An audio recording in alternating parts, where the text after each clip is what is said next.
반갑습니다. 제가 지금 건설 안전 문제풀이 시간이기 때문에 건설 안전 복장을 한번 해서 여러분들에게 이렇게 한번 보여드리기 위해서 착용을 해 봤습니다. 요건 이제 우리 현장에서 착용하고 있는 안전대인데 그네식입니다. 그네식. 안전대는 어떻습니까?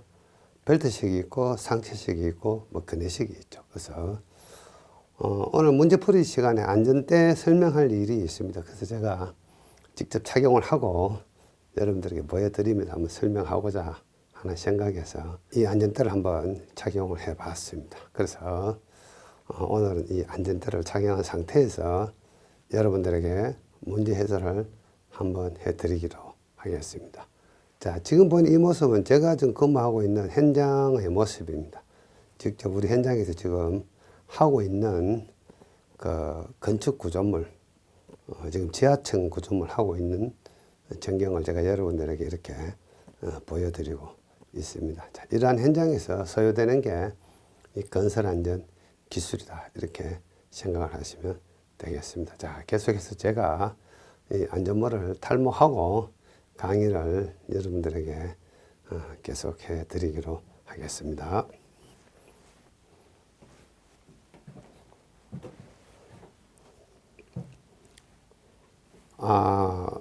제6과목 건설안전 기술이죠. 101번부터 진도 나가기로 하겠습니다. 유의위험 방지 계획서 내용입니다. 이거 법규죠. 법규. 자, 제가 방금 안전모를 탈모하니까 좀 땀이 젖어가지고 자국이 좀 보이죠. 6개월 이내마다 안전보건공단의 확인을 받아야 할 내용이 아닌 것은, 이것은 지금 있는 이 법규 내용을 여러분들이 조금 암기를 하면 좋겠지만은 설사 모른다 하더라도 여기서 자율이라는 단어를 찾아내면 자율은 뭐 스스로 하는 거구나 생각하시고 확인 안 받아도 된다 이렇게 생각하시고 3을 그냥 쿡 찍어 주셔도 좋은 답이 됩니다. 자, 그 다음에 102번 문제 들어갑니다. 자, 철골 공사 시 안전작업 방법 및 준수상으로 옳지 않은 것은, 자, 이것도 뭡니까?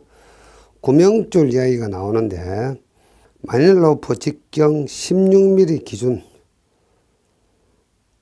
그 다음에 철급을 두 곳에 인양시킬 때는 와이어프를 내각은 90도 이하, 이런 말이 있는데 요거는 맞고요. 마닐로프를 직경 16mm를 기준으로 하여 설치한다. 자, 여기서 우리가 구명줄이라는 것은 뭔가 하면은, 이런 안전대를 착용을 하고 근로자가 이렇게 수평의 구명줄이 이렇게 현장에 설치되어 있습니다. 그래서 작업을 할 때, 자, 이런 근로자가 작업을 할 때, 지금 여기 보시면은, 여기 뭔가 하면은, 안전대 부품 중에 잼줄이라는 게 있습니다. 잼줄. 그래서, 지금 여기 왼쪽에 보이는 여기 카라비너라 그래가지고, 요거를, 이게 너트를 이렇게 풀면은 여기 이렇게 해서 딱 걸 수 있도록 되어 있습니다. 요거. 그래서 다 걸고는 이 너트를 잠가 줍니다. 그래서 요걸 어디에다 거느냐 하면은, 자, 수평 구명줄을 사용할 경우에는 이 카라비너를 이 등 뒤에 보시면은 D자형 링이 있습니다. D링에다 요걸 걸고, 그 다음에 요 훅, 잼줄의 요 훅을 요렇게 해서 이 수평 구명줄에다 이렇게 걸어주는 겁니다. 이렇게 탁 걸면은 이렇게 움직일 수 있겠죠. 이렇게 되어 있고, 요거 말고 그 다음에 이 구명줄이 수직으로 된 경우가 있습니다. 수직으로 쭉 되어 있으면은 여기에 추락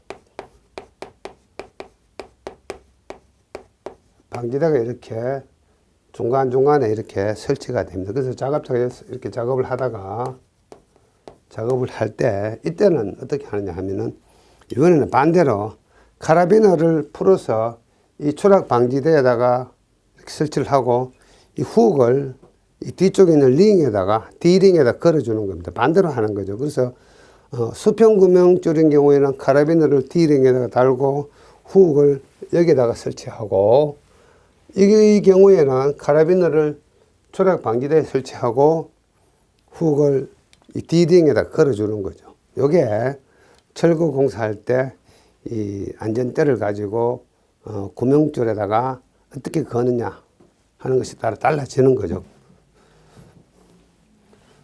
이것들을 이제 한마디로 수평 구명줄 이렇게 되어 있고, 요거는 수직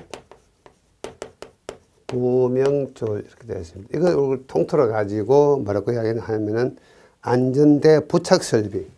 그래서 이 안전대를 부착하는 안전대 부착 설비에 해당이 되는 거죠. 자, 이렇게 해서 구명줄은 두 가지, 수평, 수직 두 가지가 있다. 이렇게 생각하시면 되겠습니다. 이때 이 구명줄 이것은 마닐라 로프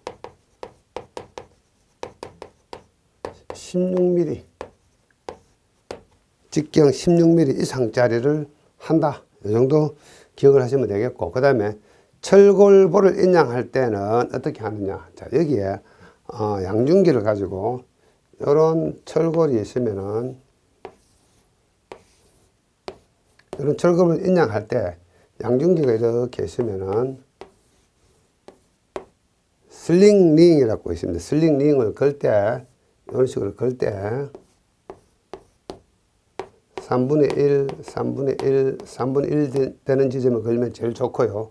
요때 요 각도를 60도 이하로 해서 인양을 하라, 이런 뜻입니다. 자, 그래서 60도는 맞고요. 잘못된 게 3번이네요. 3번 16mm 이렇게 하시면 되겠습니다. 자, 103번 문제입니다. 103번 문제는 지면보다 낮은 땅을 파는데 적합하고 수중 굴착도 가능한 굴착기계는 백호죠. 백호.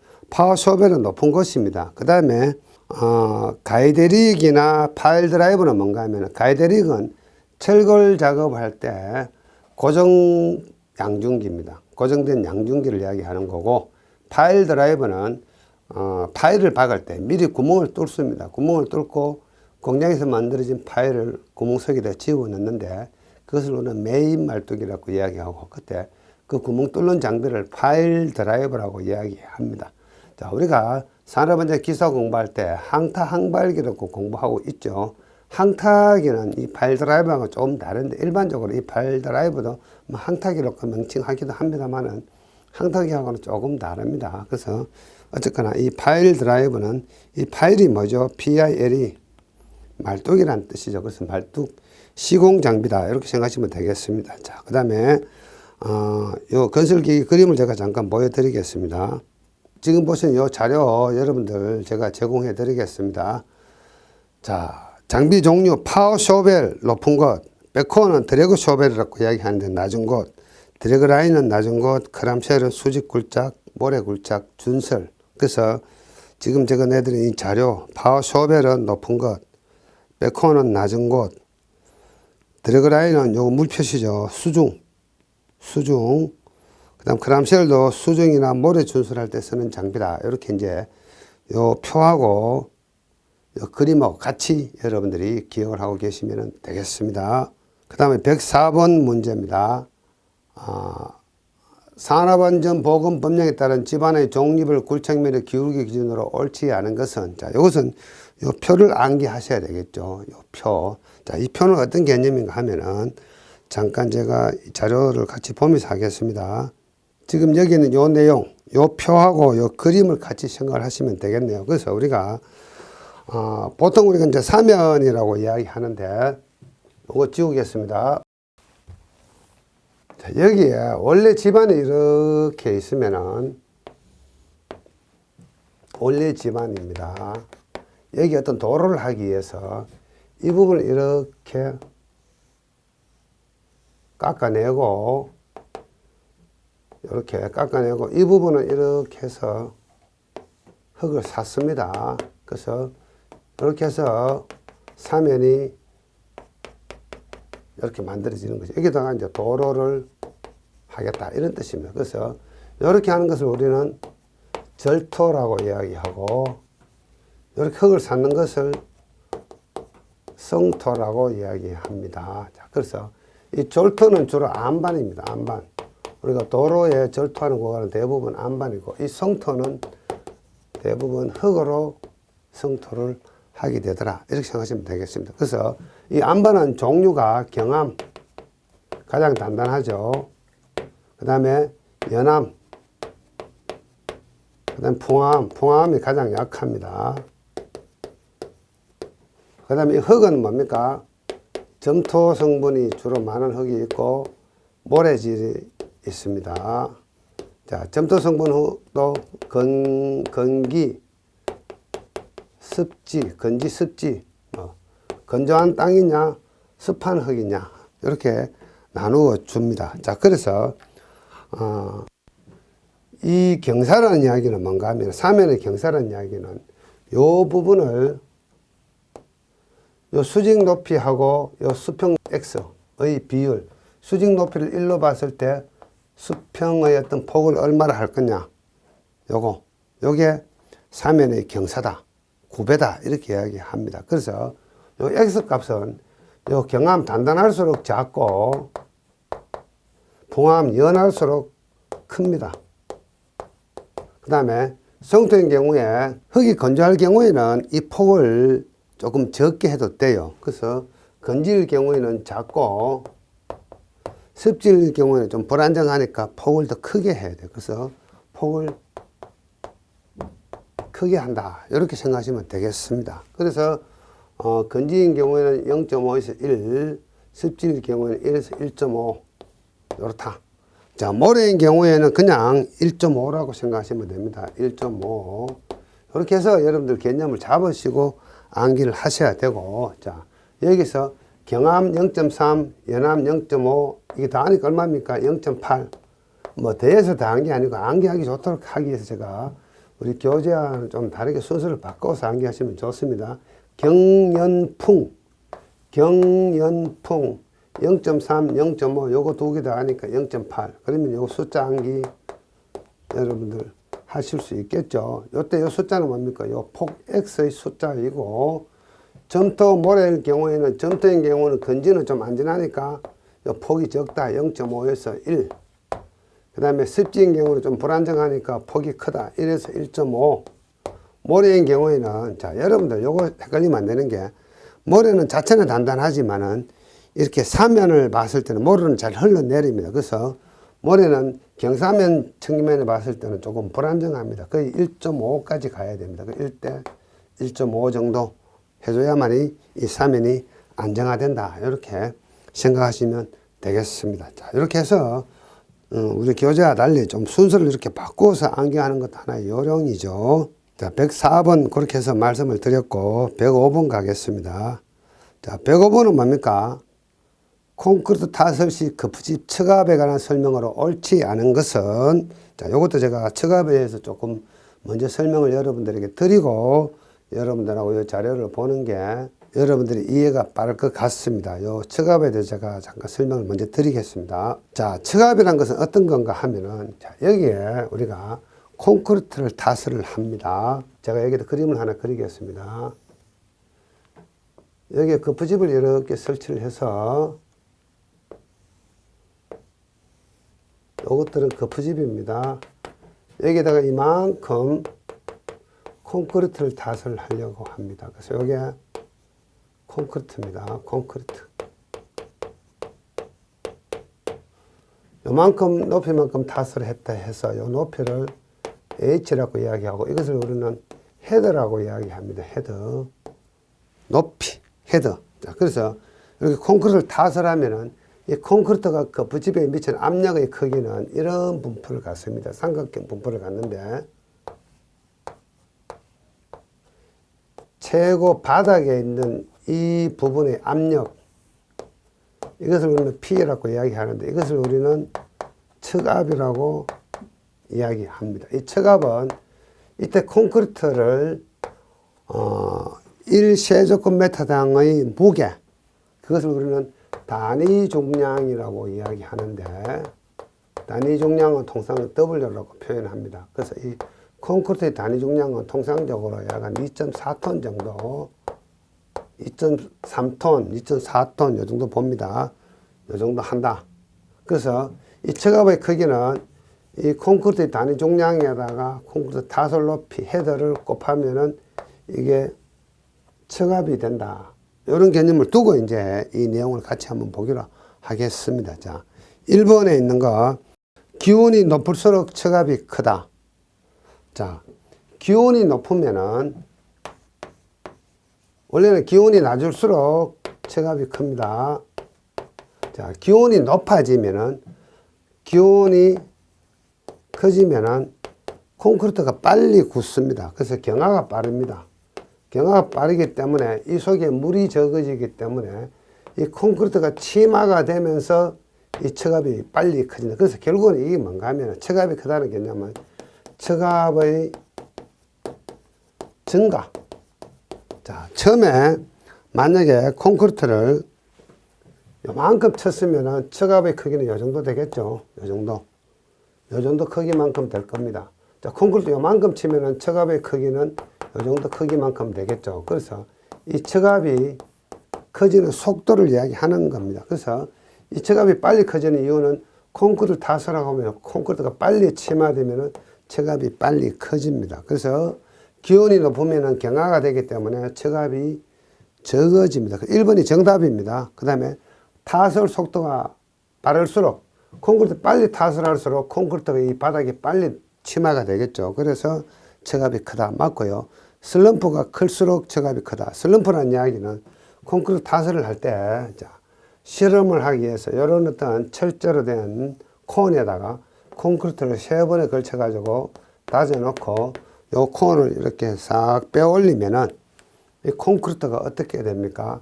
이런 식으로 무너지겠죠. 이렇게 무너지면은 이 상부에서 무너진 면까지의 이 거리를 슬럼프라고 이야기합니다. 슬럼프, SLUMP.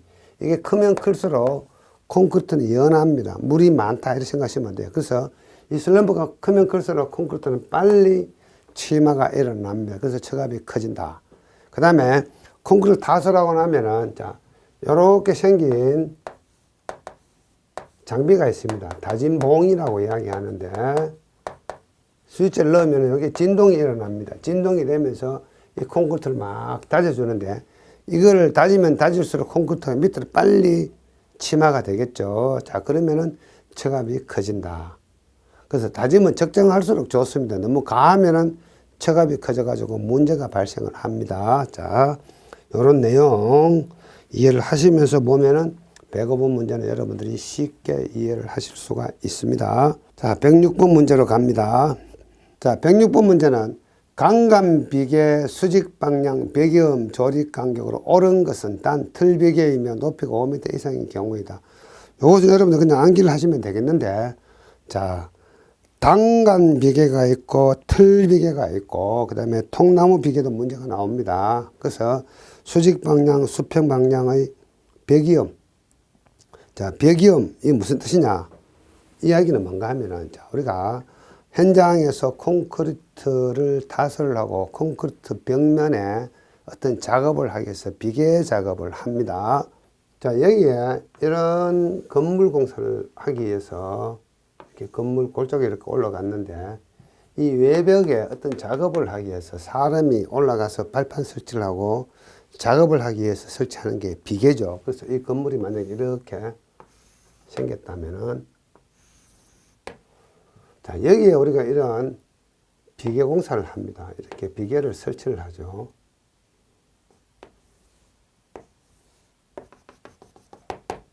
자, 여기에 또 비계 파이프가 이렇게 올라가죠. 비계 기둥이 올라가고 이런 식으로 여기도 이렇게 들어가는 게 뭐라 그럽니까? 장선이라고 이야기하죠. 이렇게 들어가는 거를 띠장이라고 이야기합니다. 자, 그래서 이렇게 해서 비계를 설치하는데 그냥 두면 이 비계가 앞으로 넘어지거나 벽쪽으로 넘어질 수도 있겠죠. 그래서 일정 간격으로 이 콘크리트 벽에다가 앙카를 심어 가지고 이렇게 연결을 해 줍니다. 이렇게. 또 저 방향에도 마찬가지입니다. 이 벽에서 이렇게 일정 간격으로 이렇게 연결을 합니다. 그래서 요게 수직,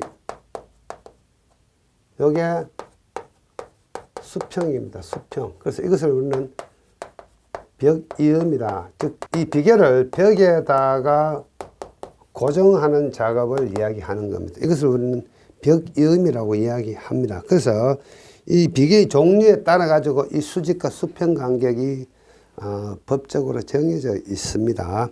단간 비계인 경우에는 수직 5, 수평 5, 틀 비계인 경우에는 수직 6, 수평 8 이렇게 정해져 있습니다. 그리고 통나무 비계인 경우에는 5.5, 7.5.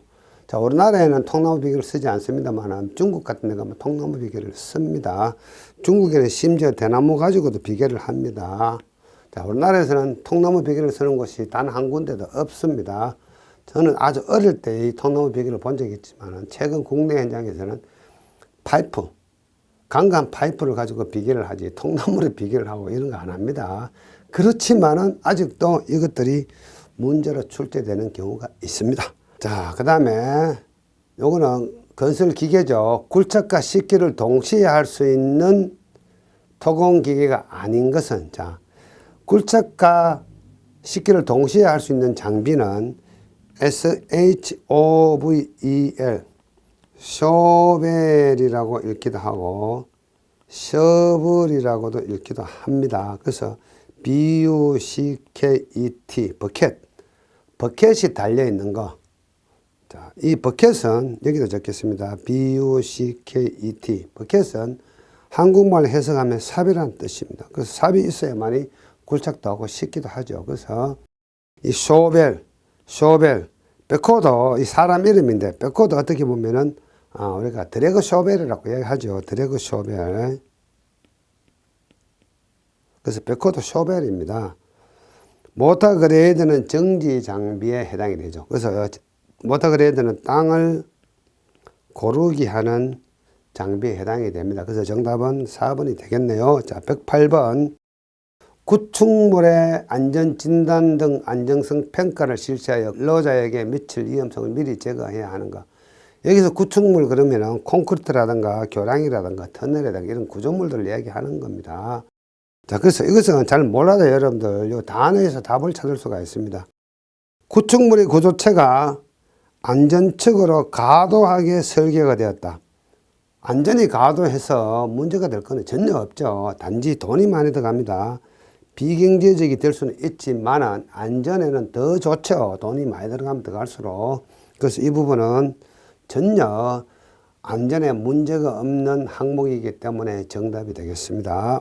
자, 109번 보겠습니다. 자, 요것도 자주 나오는 거죠. 방망사 폐기시 인장 강도, 신품 인장 강도. 이것은 뭐 단골 문제죠. 이것은 그냥 여러분들이 암기하고 계셔야 됩니다. 그래서 폐기시 신품, 그리고 매듭이 있느냐 없느냐, 그물 코의 크기가 10이냐 5냐에 따라 가지고 이 값이 있는데 이것은 죽기 살기를 암기하셔야 됩니다. 110번. 이것도 일종의 법이죠. 작업장에 계단며 계단참을 설치하는 경우 매 제곱미터당 최소 몇 킬로그램 이상의 하중이 견뎌야 하는가? 500kg입니다. 500kg. 자, 111번 갑니다. 자, 굴착공사에서, 자, 한번 보시죠. 자, 굴착공사에서 비탈면 또는 비탈면 하단을 성토해서 붕괴를 방지하는 공법은, 자, 일단은 제가, 요거는 토목하고 관계되어 있기 때문에 제가 조금 공법의 어떤 개념, 공학적인 개념을 좀 설명을 드리고 이야기를 해 드리기로 하겠습니다. 자, 여기에 원래 이런 집안이 이렇게 있었는데 이 부분을 이렇게 해서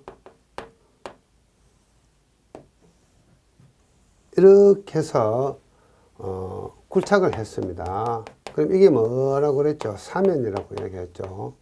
사면을 만든다 이렇게 생각하시면 되겠습니다. 그래서 요 그림이 너무 복잡하면 여러분 이해가 안 되니까 제가 사면을 간단하게 그리겠습니다.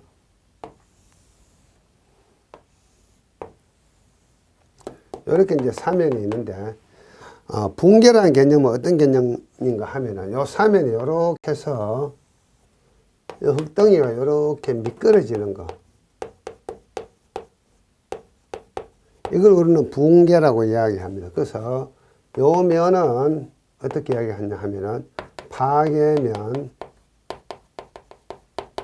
활동면 이렇게 이야기합니다. 활동면. 그래서 활동이 일어난다, 파괴가 일어난다. 이게 한마디로 붕괴가 발생한다. 이렇게 정의를 내려줍니다. 그래서 자, 첫 번째 대책 배수공. 자, 여기 지하수가 이렇게 높다. 그러면 물이 많겠죠. 그래서 물의 무게만큼 이 부분의 무게가 커지기 때문에 미끄러질 확률이 많습니다. 그래서 첫 번째 이 물을 배수해 줍니다. 배수공도 사면 붕괴 방지 대책이 됩니다. 자, 두 번째 배토공. 이 흙의 무게가 무겁기 때문에 이 흙의 일부를 굴착을 해서 밖으로 빼내버립니다. 밖으로 갖다 버립니다. 이것을 우리는 배토공이라고 이야기합니다. 그래서 이 흙의 무게를 가볍게 하면은 이 활동이 방지가 됩니다. 그 다음에 공작물에 의한 방지공. 자, 여기에다가 옹벽을 설치를 하면은 공작물이죠. 옹벽 설치하면은 이 부분이 힘을 주기 때문에 수동투합이라고 이야기합니다. 힘을 주기 때문에 이 활동 파괴가 방지가 됩니다. 자, 이렇게 하는 방법이 있고, 그 다음에 여기다가 흙을 이렇게 쌓아주는 방법. 흙을 성토를 합니다. 성토를 해서 이 부분을 눌러주겠죠. 압력을 가해서, 압축을 가해서, 압미를 가해서 눌려주겠죠. 그래서 앞에다 앞자가 붙습니다. 앞성토. 자, 그러면은 이 부분의 무게가 이 반대 방향으로 견디기 때문에 이 부분이 파괴가 일어나지 않습니다. 그래서 앞성토라고 이야기합니다. 자, 그렇지만 여러분들은 이 공학적인 개념을 모른다 하더라도 문제 속에서 여러분들이 답을 찾을 수가 있습니다. 자, 111번 문제 키워드는 여기 키워드죠. 성토라는 단어가 있습니다. 여 밑에 보시면은 여기에도 성토라는 단어가 있네요. 그럼 이 문제가 나오면 답이 뭐라고요? 여기 성토라는 단어가 있기 때문에 성토가 어디 있지? 아, 여기에 성토라는 말이 있구나. 이게 답이 되는 겁니다. 단지 앞에다가 앞자란 말만 더 붙여 있다 뿐이지 둘 다 성토입니다. 성토. 그래서 문제 속에 답이 있습니다. 성토, 앞성토. 같은 말이죠. 그래서 4번이 정답이 되겠다. 이렇게 생각하시면 되겠습니다. 자, 112번은 뭡니까? 공정률이 65%일 때 산업안전보건관리비 최소 사용 기준으로 옳은 것은, 자, 공정률이 50에서 70% 미만이면 요 사이에 65%가 있네요. 이때 사용 기준은 50% 이상이다. 여기 답이네요. 이거는 뭐 산업안전보건관리비 계산하는 근거 법입니다. 자, 그 다음에 113번 문제 보겠습니다. 해체공사 작업용 기계기구의 취급안전기준에 관한 설명으로 옳지 않은 것은, 자, 해체공사는 뭡니까? 기존의 구조물을 깨내고 어떤 재개발 공사, 새로운 구조물을 하기 위해서 해체공사를 하는 거죠. 자, 그래서 이것도 문제 문구를 그림을 통해서 여러분들이 좀 설명을 해 드려 보겠습니다. 자, 여기에 어떤 구조물이 이렇게 있습니다. 이 구조물을 깨내고 새로운 어떤 구조물을 만들고자 한다, 이런 뜻이죠. 여기서 철제 햄머. 철제 햄머는 뭔가 하면은, 자, 여기에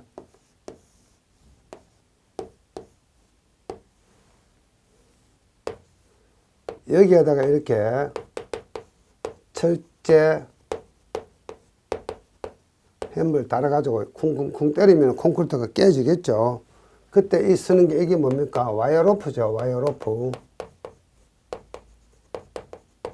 자, 이 와이어로프를 취급을 할 때 경험이 많은 사람은 선임된 자가 해야 된다, 이런 뜻이고, 그 다음에 2번 평창제 천공 간격은 콘크리트 강도에 의해서 결정되나 70에서 120.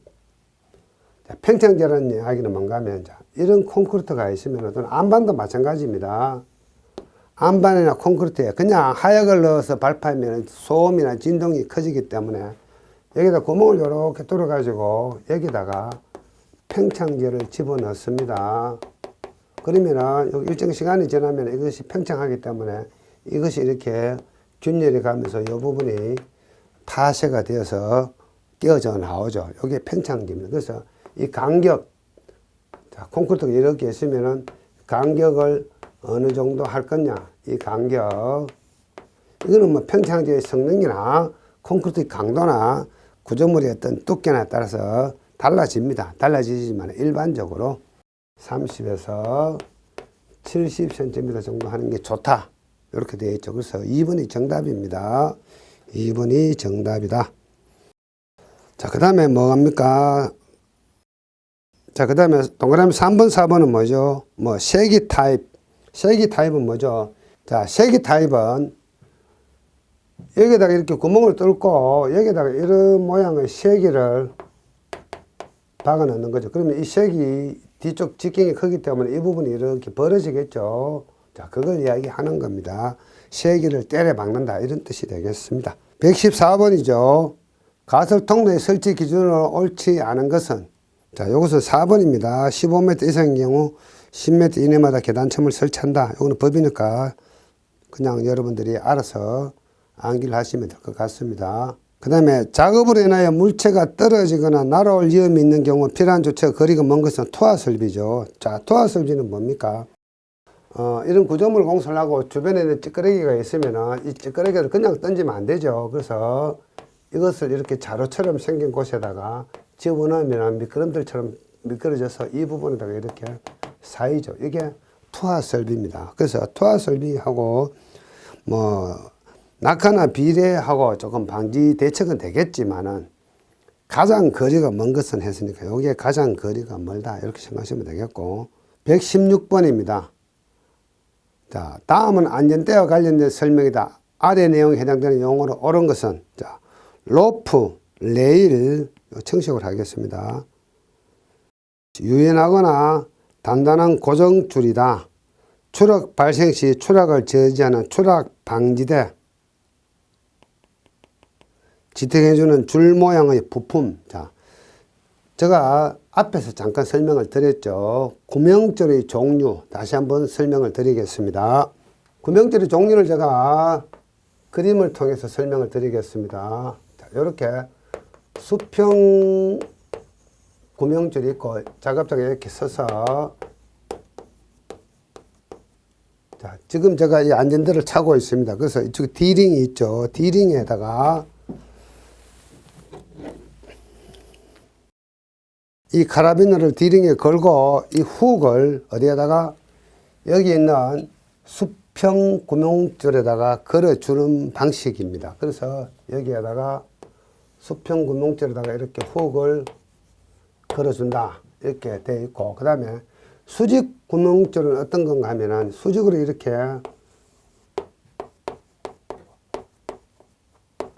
구명줄을 설치를 하고 중간중간에 이렇게 추락 방지대가 설치되어 있습니다. 그래서 작업자가 여기 서서 이 추락 방지대에다가 잼줄을 고정하는 거죠. 이것을 우리는 잼줄이라고 이야기합니다. 지금 제가 들고 있는 이게 잼줄입니다. 잼줄. 자, 그래서 이 수직 구명줄에는 이제 반대로 카라비너를 나사를 풀어가지고 이 추락 방지대에다 걸고 이번에는 훅을 등 뒤에 있는 이 D링에다가 걸어주는 방식. 이게 수직 구명줄입니다. 이 두 가지 다가 뭐라고요? 안전대 부착 설비에 해당이 된다. 이렇게 생각하시면 되겠습니다. 자, 그러고 나서 안전블록. 자, 지금 제가 입고 있는 이것은 뭔가 하면은 그네식입니다. 그네식. 그리고 상체식이 있어요. 상체식에는 이 뒤에 보면 안전블록이 달려 있습니다. 그리고 뭐 벨트식 이렇게 되어 있는데 이 그네식에는 안전블록이 없습니다. 그래서 안전블록이나 이 잼줄은 어디에 안전대에다가 착용하는 부품이다. 이렇게 생각하시면 되겠죠. 자, 그래서 여기서 키워드는 추락 방지대.